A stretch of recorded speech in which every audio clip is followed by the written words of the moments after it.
Hi guys, magandang araw po sa inyong lahat. Ito naman po ang kaibigan nyo, si Jake. So sa video natin, pag-usapan po natin ang isang magandang text editor para sa computer programming and web development.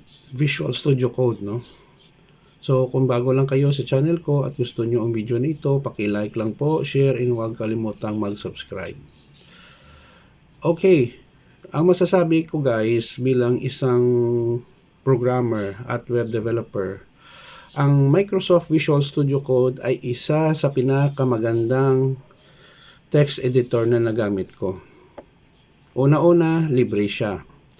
Ikalawa, supported ng Microsoft. Sila din ang gumawa noon. Maraming libreng plugins na ma-install mo automatically. Pag-click mo lang, ma-install yan. And then maraming programming language na sinusupport ang Visual Studio Code. Karamihan ng aking mga programming tasks sa web ay ginagamit ko ang Microsoft Visual Code. Sa mga books na sinulat ko, halos lahat, no? I think lahat yata. No, hindi siya lahat. Halos lahat ng mga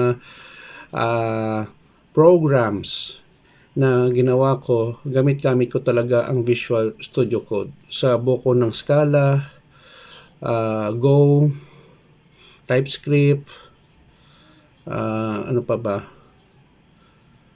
Isa ginagawa ko pa ngayon is ang sa Julia nagawa ko. And then Kotlin, PHP, C++, yun po. No, marami talaga na mga books ko sa computer programming. Ang gamit ko talagang editor ay Visual Studio Code.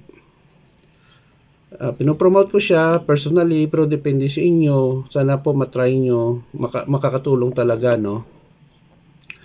Hindi nyo na kailangan bumili ng text editor na mahal. Libre lang siya, mabilis din, at saka marami po siyang support sa iba't ibang programming language. Yun lang po guys, maraming salamat po sa inyong panonood. Paki-like lang po, share, and huwag kalimutang mag-subscribe. Kita-kita po tayo sa susunod video. Mahal ko kayo. Ito naman po ang kaibigan nyo si Jake. Paalam!